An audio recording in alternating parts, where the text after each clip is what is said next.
നമസ്കാരം. തുറന്നുകാട്ടപ്പെടുന്ന സത്യാനന്തരത്തിലേക്ക് സ്വാഗതം. രാജ്യം പൊതുതെരഞ്ഞെടുപ്പിന്റെ വക്കിലെത്തി നിൽക്കവേ ദുഷ്ടബുദ്ധിയോടെ പൗരത്വ ഭേദഗതി നിയമത്തിന്റെ ചട്ടങ്ങൾ പ്രഖ്യാപിച്ചിരിക്കുകയാണ് കേന്ദ്ര സർക്കാർ. ലക്ഷ്യം വ്യക്തമാണ്. തെരഞ്ഞെടുപ്പിന്റെ മുൻപാകെ വർഗീയ ധ്രുവീകരണം, വർഗീയാടിസ്ഥാനത്തിലുള്ള വോട്ട് ബാങ്കുകളുടെ രൂപീകരണം, ഇതൊക്കെയാണ് സംഘപരിവാർ ലക്ഷ്യമിടുന്നത്. സ്വാഭാവികമായും നമ്മുടെ രാജ്യത്ത് പൗരത്വ ഭേദഗതി നിയമത്തെ സംബന്ധിച്ചും അതിൻ്റെ അനന്തര ഭവിഷ്യത്തുകളെക്കുറിച്ചും സജീവമായ ചർച്ച ഉയർന്നു വന്നിട്ടുണ്ട്. കേരളത്തിൻ്റെ മുഖ്യമന്ത്രി അർത്ഥശങ്കയ്ക്കിടയില്ലാതെ മുൻപ് തന്നെ പ്രഖ്യാപിച്ച നിലപാട് ആവർത്തിച്ചിരിക്കുകയാണ്. പൗരത്വ ഭേദഗതി നിയമപ്രകാരമുള്ള ഒരു നടപടിയും കേരളം കൈക്കൊള്ളില്ല. ഈ നിയമം കേരളത്തിൽ നടപ്പാക്കുകയുമില്ല. BJP ഇതര സർക്കാരുകൾ ഭരിക്കുന്ന ഡൽഹിയെ പോലെ പഞ്ചാബിലെ പോലെ ചില സംസ്ഥാനങ്ങളും സമാനമായ നിലപാട് കൈക്കൊണ്ടിട്ടുണ്ട്. എന്നാൽ അത്ഭുതകരവും വിചിത്രവുമായ നിലപാടാണ് കേരളത്തിലെ കോൺഗ്രസും UDFും ഒരു വിഭാഗം മാധ്യമങ്ങളും കൈക്കൊണ്ടിട്ടുള്ളത്. അവർ ചോദിക്കുന്നത്, കേന്ദ്ര സർക്കാർ ഒരു നിയമം പാസാക്കിയാൽ ഇന്ത്യയിലെ ഒരു സംസ്ഥാനം മാത്രമായ കേരളത്തിന് അത് നടപ്പാക്കേണ്ടി വരില്ലേ എന്നാണ്. അതുകൊണ്ട് പൗരത്വ ഭേദഗതി നിയമം കേരളത്തിലും നടപ്പാക്കപ്പെടും എന്ന് ശക്തമായി വാദിക്കുകയാണ് കോൺഗ്രസും ഒരു വിഭാഗം മാധ്യമങ്ങളും. ചുരുക്കി പറഞ്ഞാൽ, ആ വാദം കേൾക്കുമ്പോൾ തോന്നുക പൗരത്വ ഭേദഗതി നിയമത്തിന് അനുകൂലമായ വാദം എന്നതാണ്. കേരളത്തിലും ഇത് നടപ്പാക്കണം എന്നതാണ്. കേരളത്തിന് നടപ്പാക്കാതിരിക്കാനാവില്ല എന്നവർ ഊന്നി പറയുകയാണ്.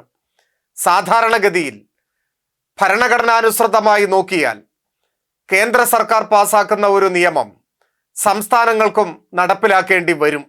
എന്നാൽ ഇതൊരു അസാധാരണ നടപടിയാണ്, അസാധാരണ സാഹചര്യമാണ്. രാജ്യത്തിൻ്റെ ഒന്നാമത്തെ നിയമം ഭരണഘടനയാണ്. ഭരണഘടന ഉയർത്തിപ്പിടിക്കുന്നത് തുല്യാവകാശം എന്ന സങ്കല്പത്തെയാണ്. അതുകൊണ്ട് പൗരത്വ ഭേദഗതി നിയമം ഭരണഘടന വിരുദ്ധമാണ്. കേരളം ഉയർത്തിപ്പിടിക്കുന്നത് ഇന്ത്യൻ ഭരണഘടനയെയാണ്.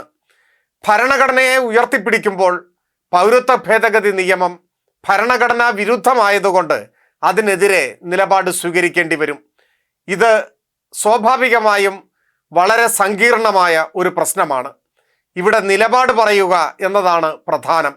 ആ നിലപാടാണ് കേരളത്തിന് വേണ്ടി മുഖ്യമന്ത്രി പറഞ്ഞിട്ടുള്ളത്. പൗരത്വ ഭേദഗതി നിയമത്തെ എതിർക്കും, അത് നടപ്പാക്കില്ല, ഭരണഘടന ഉയർത്തിപ്പിടിക്കും, നിയമയുദ്ധം ആരംഭിക്കും, സുപ്രീം കോടതിയെ സമീപിക്കാൻ തീരുമാനിച്ചിരിക്കുകയാണ്. മുൻപ് തന്നെ ആർട്ടിക്കിൾ 131 പ്രകാരം കേരളത്തിൻ്റെ ഹർജി സുപ്രീം കോടതിയുടെ മുൻപാകെയുണ്ട്.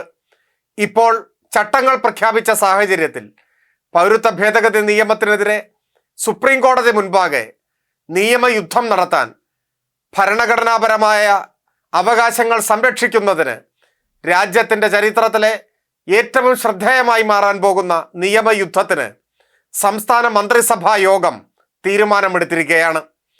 മലയാള മനോരമ ഈ വാർത്ത റിപ്പോർട്ട് ചെയ്യുന്നുണ്ട്. സുപ്രീം കോടതിയെ കേരളം സമീപിക്കാൻ പോകുന്നു എന്നു തന്നെയാണ് വാർത്ത.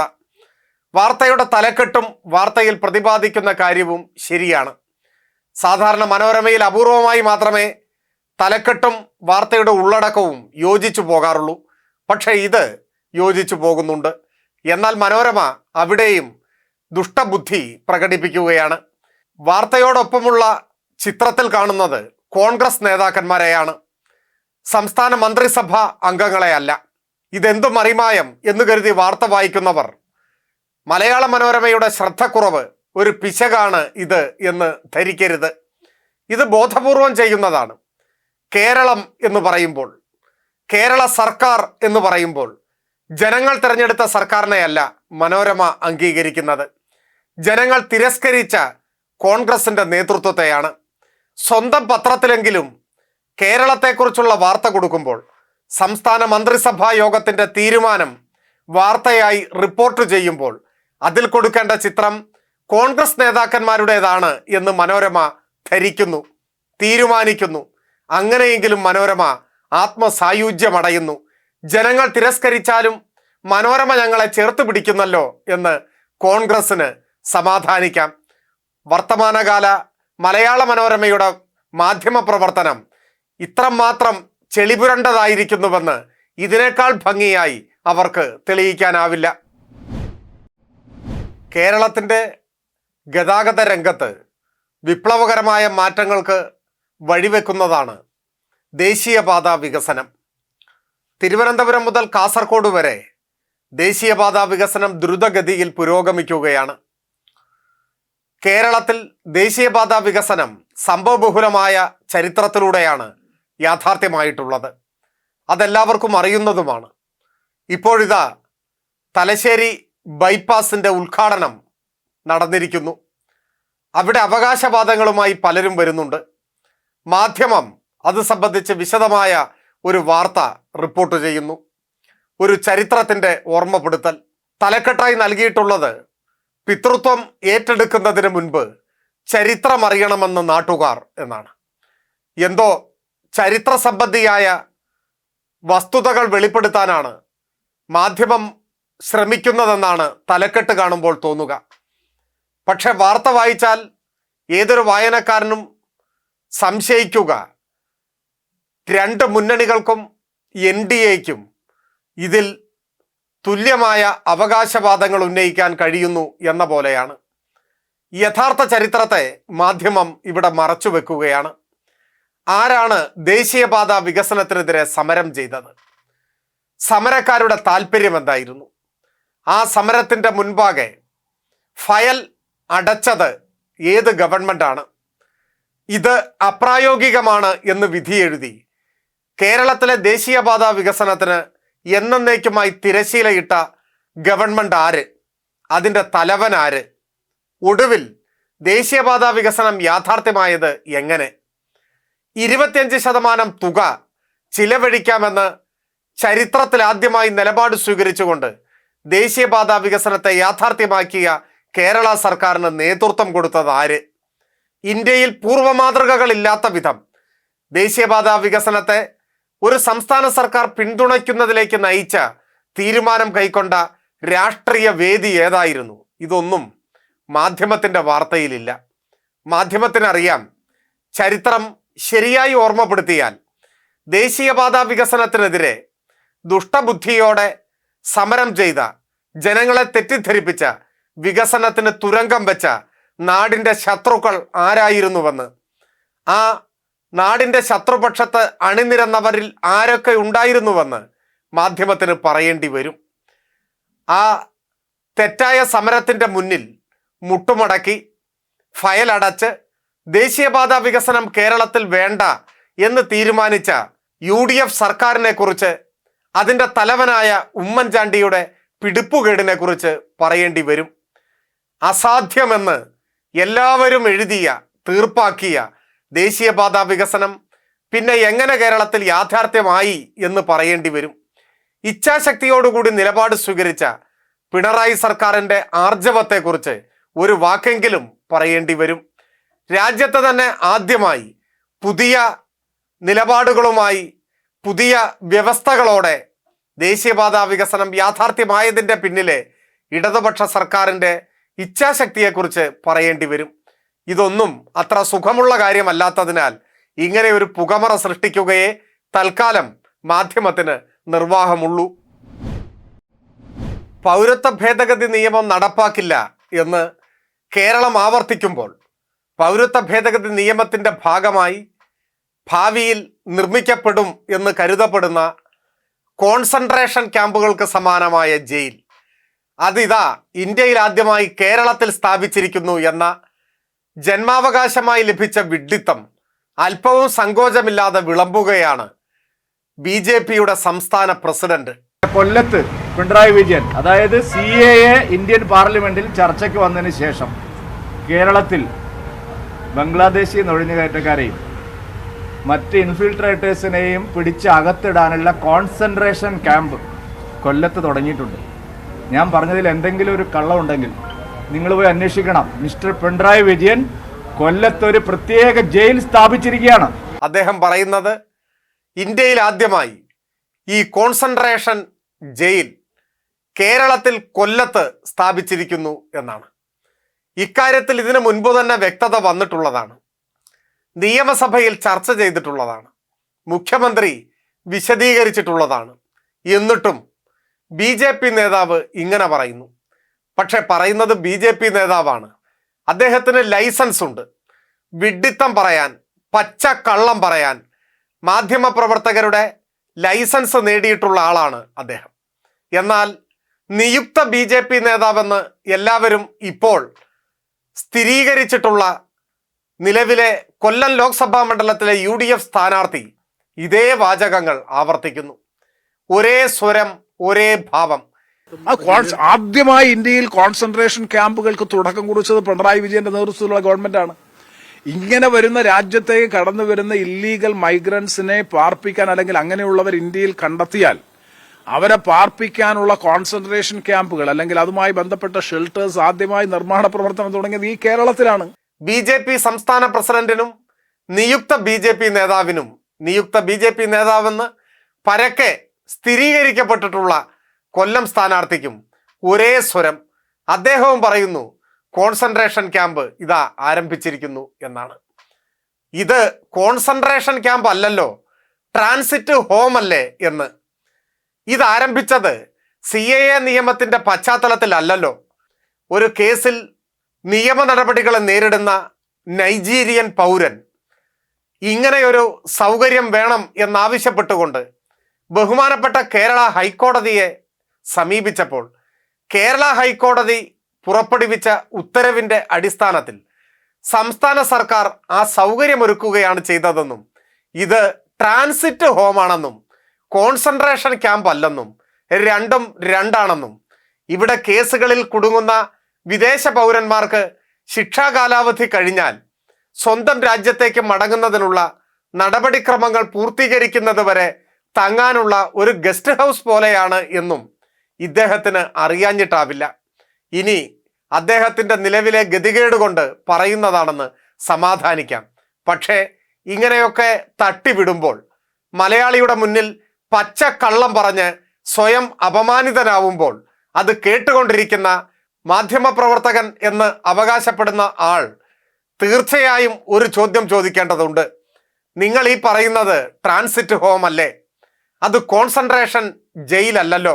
കേരള ഹൈക്കോടതി വിദേശ പൗരന്റെ ആവശ്യം പരിഗണിച്ച് ഉത്തരവ് പുറപ്പെടുവിച്ചതിനെ തുടർന്ന് കേരളം ഏർപ്പെടുത്തിയ സൗകര്യമല്ലേ എന്ന് ഏതു കൊച്ചു കുട്ടിയും ചോദിക്കേണ്ടതാണ്.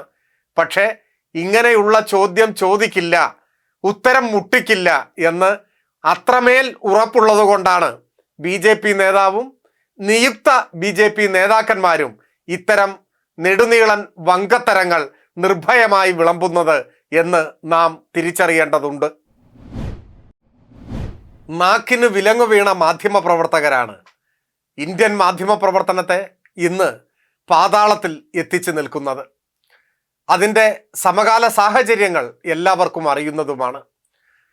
ചോദിക്കേണ്ട ചോദ്യങ്ങളൊന്നും ചോദിക്കാതെ അസുഖകരമായ ഒരു വാക്കോ ഒരക്ഷരം പോലുമോ ഞങ്ങളിൽ നിന്നുണ്ടാവില്ല എന്ന് വലതുപക്ഷ നേതൃത്വത്തിന്, പ്രത്യേകിച്ച് സംഘപരിവാർ നേതൃത്വത്തിൻ്റെ മുന്നിൽ മുദ്രപത്രത്തിൽ എഴുതി ഒപ്പിട്ട് കൊടുത്തിരിക്കുകയാണ് നമ്മുടെ മാധ്യമ പുങ്കവന്മാർ.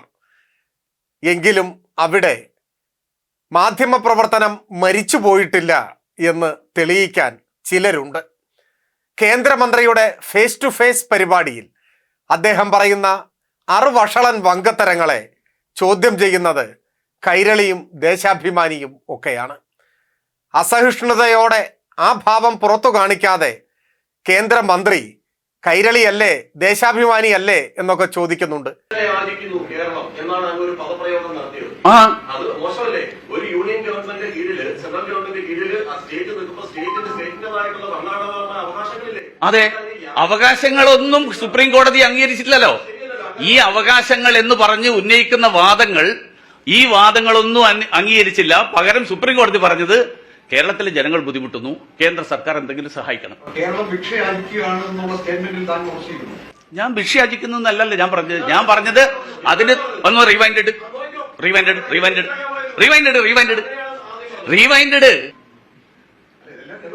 നിങ്ങൾ രണ്ടുപേര് നിങ്ങൾ കൈരടിയായിരിക്കും അല്ല മാധ്യമ എന്താണ് ദേശാഭിമാനിയാണ്. ഒരാൾ ദേശാഭിമാനി ഒരാൾ കൈരടി, രണ്ട് സൈഡിൽ നിന്നിട്ട് ചോദിക്കാം. പക്ഷെ നിങ്ങൾക്ക് കിട്ടുന്ന നിങ്ങളുടെ ചോദ്യങ്ങൾ നിങ്ങളുടെ അജണ്ടയുടെ ഭാഗമാണല്ലോ. ദേശാഭിമാനിയും കൈരളിയും സ്വതന്ത്ര മാധ്യമ സ്ഥാപനങ്ങളല്ല എന്നുള്ള കാര്യം ഈ നാട്ടിലെല്ലാവർക്കും അറിയാം. അതെ, അദ്ദേഹത്തിന് അറിയാം. ആർജവത്തോടെ മലയാള മാധ്യമ പ്രവർത്തന രംഗത്ത് ഇന്നൊരു ചോദ്യം ഉയരുന്നുണ്ടെങ്കിൽ അത് ദേശാഭിമാനിയായിരിക്കും, അത് കൈരളിയായിരിക്കും. ബാക്കിയുള്ളവരെയെല്ലാം എല്ലും എച്ചിലും കൊടുത്ത് രാഷ്ട്രീയ നേതൃത്വം വശപ്പെടുത്തി നിശബ്ദരാക്കിയിട്ടുണ്ട് എന്ന് കേന്ദ്രമന്ത്രിക്ക് ഉറപ്പാണ്.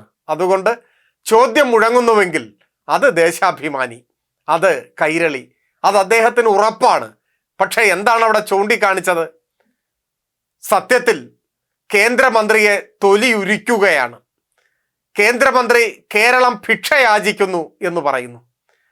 ആ പറഞ്ഞതിനെ സംബന്ധിച്ച് ചോദ്യമുയരുമ്പോൾ താൻ അങ്ങനെ പറഞ്ഞിട്ടേയില്ല എന്ന് വാദിക്കുന്നു.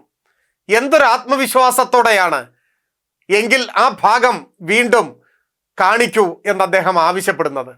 ആ ഭാഗം ഇങ്ങനെയാണ്: ഭിക്ഷയാചിച്ചു മേടിക്കുന്നതിന് തുല്യമാണ് കേന്ദ്ര സർക്കാരിൽ നിന്ന് യാചിച്ചു കിട്ടുന്ന പണം കൊണ്ട്, ആ പണം കൊണ്ട് സംസ്ഥാനത്തെ കാര്യങ്ങൾ നടത്തുന്നത്. എന്നിട്ട് പറയുന്നത് ഞങ്ങൾ ഏറ്റവും മികച്ച സാമ്പത്തിക മാനേജ്മെന്റ് ആണെന്നാണ്. പക്ഷേ പച്ച കള്ളം പറയുകയും അത് കയ്യോടെ പിടിക്കപ്പെടുകയും നെറികെട്ട വർത്തമാനങ്ങൾ പറയുകയും അത് അവിടെ വെച്ച് തന്നെ ചോദ്യം ചെയ്യപ്പെടുകയും ചെയ്യുമ്പോൾ താൻ അങ്ങനെ പറഞ്ഞിട്ടേയില്ല എന്ന് ആവർത്തിക്കുകയും ലോകത്തിൻ്റെ ചരിത്രത്തിലെ ഏറ്റവും തൊലിക്കട്ടിയുള്ള ജീവി താനാണ് എന്ന് തെളിയിക്കും വിധം അവിടെ അമർന്നിരിക്കുകയും ചെയ്യാൻ പ്രത്യേക പരിശീലനം സംഘപരിവാർ നേതാക്കൾക്ക് ലഭിക്കുന്നുണ്ട്. അവർക്ക് ഇങ്ങനെയൊക്കെയാണെങ്കിലും സ്തുതിഗീതങ്ങൾ പാടി നിശബ്ദരായി നിൽക്കാൻ ഒരു കൂട്ടം അവരോടൊപ്പമുണ്ട് എന്നതാണ് ധൈര്യം നൽകുന്നത്. എങ്കിലും കേന്ദ്രമന്ത്രിയെ ഒരിക്കൽ കൂടി ജനങ്ങളുടെ മുൻപാകെ തുറന്നു കാണിച്ച മാധ്യമ പ്രവർത്തകർക്ക്, അത് കൈരളിയും ദേശാഭിമാനിയും ആണെങ്കിൽ അവർക്ക് അഭിവാദനങ്ങൾ. മാധ്യമപ്രവർത്തകർ നിശബ്ദരാക്കപ്പെട്ട ഒരു കാലത്തെക്കുറിച്ചുള്ള ഉത്കണ്ഠകളാണ് പങ്കുവച്ചത്. എന്നാൽ അവിടെയും എല്ലാവരും നിശബ്ദരാക്കപ്പെട്ടു എന്ന് അടച്ചാക്ഷേപിക്കാൻ പാടില്ല. ചിലരൊക്കെ ഇപ്പോഴും മാധ്യമപ്രവർത്തനത്തിൻ്റെ സാധ്യതകളെ ശരിയായി ബോധ്യപ്പെടുത്തിക്കൊണ്ട് ചോദ്യങ്ങൾ ഉന്നയിക്കുന്നുണ്ട്. ഇങ്ങനെ പറയാൻ കാരണം പത്തനംതിട്ടയിലെ ലോക്സഭാ സ്ഥാനാർത്ഥി ആന്റോ ആന്റണിയുടെ വാർത്താ സമ്മേളനമാണ്. മറ്റെല്ലാ കോൺഗ്രസ് നേതാക്കന്മാരെ പോലെ അദ്ദേഹവും സത്യവുമായി പുലബന്ധമില്ലാത്ത ചില അവകാശവാദങ്ങൾ നിരത്തുകയാണ്. ആ വാർത്താ സമ്മേളനത്തിൽ അദ്ദേഹം ചോദ്യം ചെയ്യപ്പെടുന്നുണ്ട്. NIA ഭേദഗതി നിയമത്തിൽ നിങ്ങൾ എതിർത്തു വോട്ട് ചെയ്തുവോ എന്നതാണ് ചോദ്യം. ഈ വാർത്താ സമ്മേളനം കാണുന്നവർ കോൺഗ്രസിൻ്റെ ഗതികേടോർത്ത് മൂക്കത്ത് വിരൽ വയ്ക്കും. എന്തൊരു കഷ്ടമാണ് നമ്മുടെ കാലം. കോൺഗ്രസ് എന്ന് പറയുന്ന രാഷ്ട്രീയ പാർട്ടി ഇന്ന് എത്തി നിൽക്കുന്ന അവസ്ഥ. NIA ഭേദഗതി നിയമം പാർലമെന്റിൽ ചർച്ചയ്ക്കെടുത്തപ്പോൾ ഇത് ഞങ്ങളുടെ കുട്ടിയാണ് എന്ന് പറഞ്ഞ വങ്കന്മാരുടെ പാർട്ടിയുടെ പേരാണ് കോൺഗ്രസ്. NIA ഭേദഗതിക്കെതിരെ വോട്ട് ചെയ്യാൻ അറച്ചു നിന്നവരുടെ രാഷ്ട്രീയ പാർട്ടിയുടെ പേരാണ് കോൺഗ്രസ്. മുസ്ലിം ലീഗ് അന്ന് ഇറങ്ങിപ്പോയി എന്ന് തോന്നുന്നു. കോൺഗ്രസ് നിശബ്ദമായി അതിനെ പിന്തുണച്ചു. ഒരു വാക്ക് എതിർത്ത് ഉരിയാടിയില്ല. ഇതാണ് മാധ്യമപ്രവർത്തകർ ചൂണ്ടിക്കാട്ടിയത്. പക്ഷേ തൊലിക്കട്ടിയുടെ കാര്യത്തിൽ BJPയുമായി സൗഹൃദ മത്സരത്തിലാണ് തങ്ങൾ എന്ന് തെളിയിക്കുകയാണ് പത്തനംതിട്ടയിലെ സ്ഥാനാർത്ഥി. അല്ല, ഈ CA വിഷയത്തിൽ പ്രതിഷേധം ഒരു ഭാഗത്ത് നടക്കുമ്പോഴും പാർലമെന്റിലൊക്കെ ഇത്തരത്തിലുള്ള വിഷയങ്ങളൊക്കെ പ്രതിഷേധം നടക്കുന്ന സമയത്തും തൊട്ടടുത്ത് NIA അമെന്റ്മെന്റ് ആക്ട് ഉണ്ടായിരുന്നല്ലോ. എതിർത്ത് വോട്ട് ചെയ്യാൻ പോലും ഒരു കോൺഗ്രസ്സുകാരനെ കിട്ടിയില്ലല്ലോ. എവിടെ NIA അമെന്റ്മെന്റ് ആക്ടിൽ എതിർത്ത് വോട്ട് ചെയ്യാൻ പോലും ഒരു കോൺഗ്രസ്. ആരോടാ ഇതൊക്കെ പറയുന്നത്? ഇതൊക്കെ ചുമ്മാ ഇല്ലാത്ത കാര്യങ്ങൾ പറഞ്ഞ് കളഞ്ഞ് ഒരു കാര്യം മനസ്സിലാക്ക്. നിങ്ങൾ ഇങ്ങനെ പറയുന്ന BJPയുടെ ഈ വർഗീയ ഫാസിസത്തെ അനുകൂലിക്കുന്നില്ലെങ്കിൽ അതിനുവേണ്ടി പോരാടുന്ന ഇന്ത്യയിലെ ഒരു പാർട്ടി ഇന്ത്യൻ നാഷണൽ കോൺഗ്രസ് ആണ്. അതുകൊണ്ട്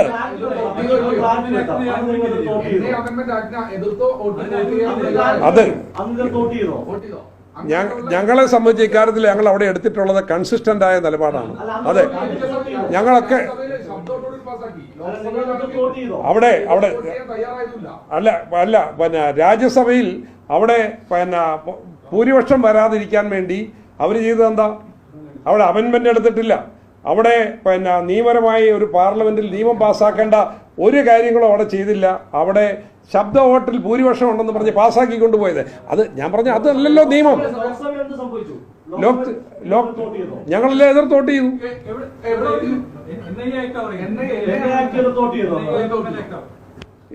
എനിക്കതിന്റെ വിശദാംശങ്ങളിലേക്ക് എടുക്കണം.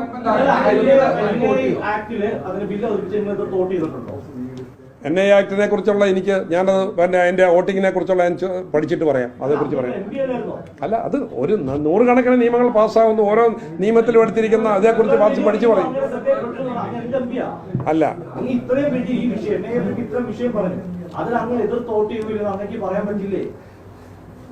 അതേ സംബന്ധിച്ച് പാർലമെന്റിൽ ഞങ്ങളൊക്കെ എടുത്തിരിക്കുന്നത്, പ്രതിപക്ഷം എടുത്തിരിക്കുന്ന ഒറ്റക്കെട്ടായ തീരുമാനമാണ്. അതിൽ ഞങ്ങൾ അക്കാര്യത്തിൽ എടുത്തിരിക്കുന്ന എതിരായിട്ടുള്ള ഗവൺമെന്റ് എതിരായിട്ടുള്ള നിലപാട് തന്നെയാണ്.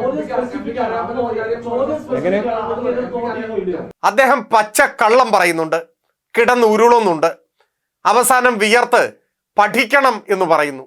എന്താണ് അദ്ദേഹം പഠിക്കേണ്ടത്?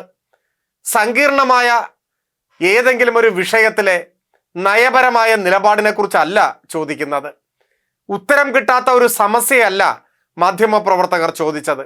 മറിച്ച് NIA ഭേദഗതി ബില്ലിൽ നിങ്ങൾ എതിർത്ത് വോട്ട് ചെയ്തുവോ എന്നാണ്. അതിന് പഠിക്കണം പോലും. ഏത് കോളേജിൽ ചേർന്ന് പഠിച്ചിട്ടാണ് താൻ ആ നിയമത്തിന് വോട്ട് ചെയ്തോ ഇല്ലയോ എന്ന് പത്തനംതിട്ട സ്ഥാനാർത്ഥിക്ക് പറയേണ്ടി വരിക? അവസാനം ഒരു മാധ്യമപ്രവർത്തകൻ ശക്തമായി തന്നെ പറയുന്നു, നിങ്ങൾക്ക് ഓർമ്മയില്ലെങ്കിൽ അങ്ങോട്ട് പറഞ്ഞു തരാം. അറിയാത്ത കാര്യം ഞങ്ങൾ അങ്ങോട്ട് പറഞ്ഞു തരട്ടെ. കേരളത്തിലെ ഏക MP, ഒരു MP മാത്രമാണ് എതിർത്ത് വോട്ട് ചെയ്തത്. അത് അയാളുടെ പേര് AM ആരിഫ് എന്നാണ്. ആലപ്പുഴയാണ് പ്രതിനിധിക്കുന്നത്. മുസ്ലിം ലീഗിന്റെ MP മാരുണ്ടായിരുന്നു. ഈ മുസ്ലിം ലീഗിന്റെ MP മാർ ആ സമയത്ത് അവിടെ നിന്ന് ബഹിഷ്കരിച്ച് ഇറങ്ങിപ്പോയി. കോൺഗ്രസ് MP മാർ അവിടെ തന്നെ ഇരിക്കുകയാണ് ചെയ്തത്. അന്ന് ഇതിൽ ഉണ്ടായിരുന്നോ ഇല്ലയോ എന്ന് എനിക്കറിയില്ല. ഇതായിരുന്നു സംഭവിച്ചത്. അപ്പോൾ ആ വിഷയത്തിൽ ഈ ഒരു നിലപാട് സ്വീകരിക്കുകയും CA വിഷയത്തിൽ വന്ന് മതേതരത്തിന് വേണ്ടി സംസാരിക്കുകയും ചെയ്യുമ്പോഴുള്ള ഇരട്ടത്താപ്പാണ് ചോദിക്കുന്നത്. അത് നിങ്ങളൊക്കെ കൃത്രിമമായി കെട്ടിച്ചമച്ചുണ്ടാക്കുന്ന കാര്യങ്ങളെന്നുള്ളത്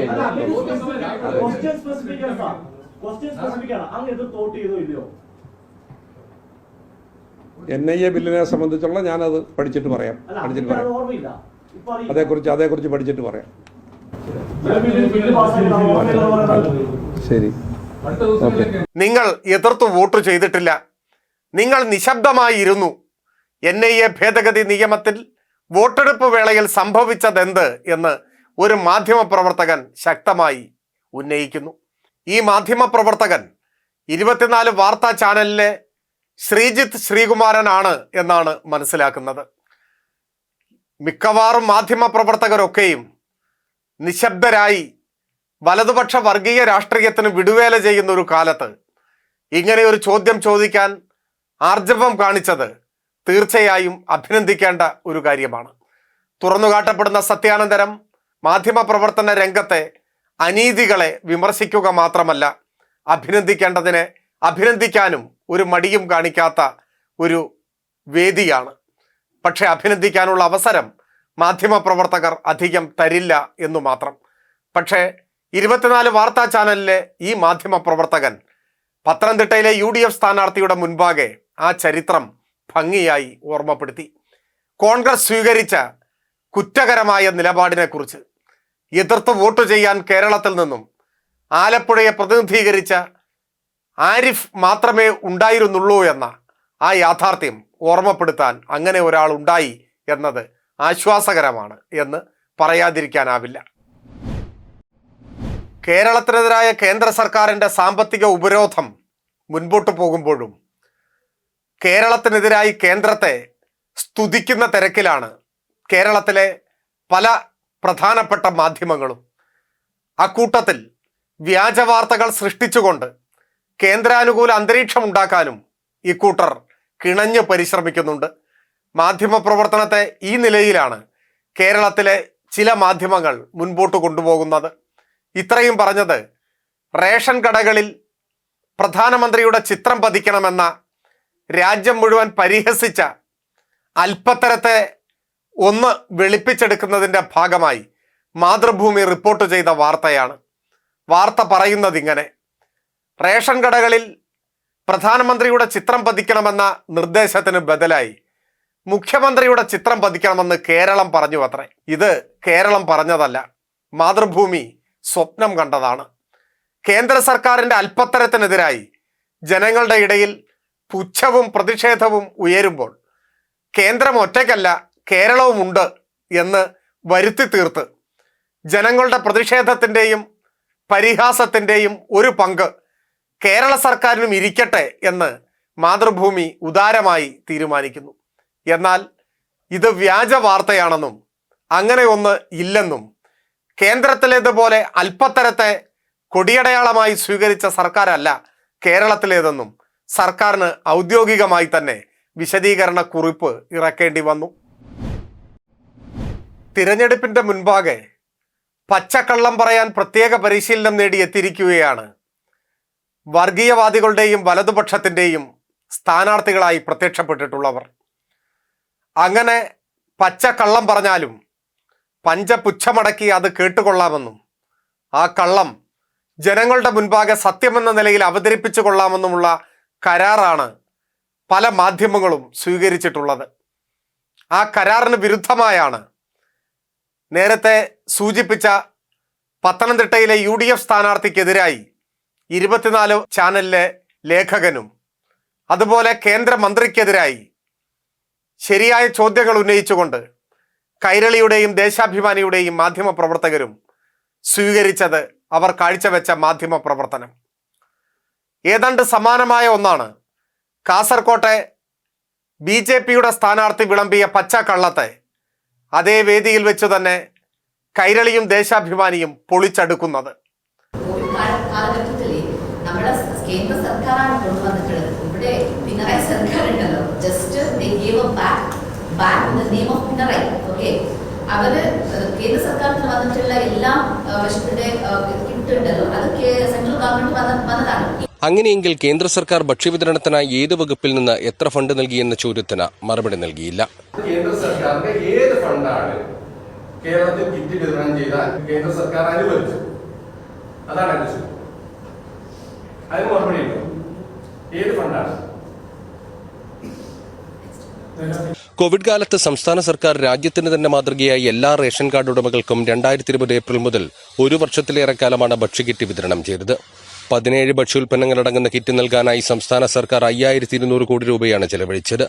ഭക്ഷ്യക്കിറ്റ് കേന്ദ്രം നൽകുന്നതാണെന്ന BJP പ്രചാരണം കള്ളമാണെന്ന് വിവരാവകാശ രേഖകളിലൂടെ അന്ന് തന്നെ തെളിഞ്ഞിരുന്നു. അതേ കള്ളം തിരഞ്ഞെടുപ്പ് പ്രചാരണത്തിനായി വീണ്ടും ഉപയോഗിച്ച NDA സ്ഥാനാർത്ഥി ആവർത്തിച്ചുള്ള ചോദ്യങ്ങൾക്കൊന്നും മറുപടി നൽകാനാവാതെയാണ് മുഖാമുഖം പരിപാടിയിൽ നിന്ന് മടങ്ങിയത്.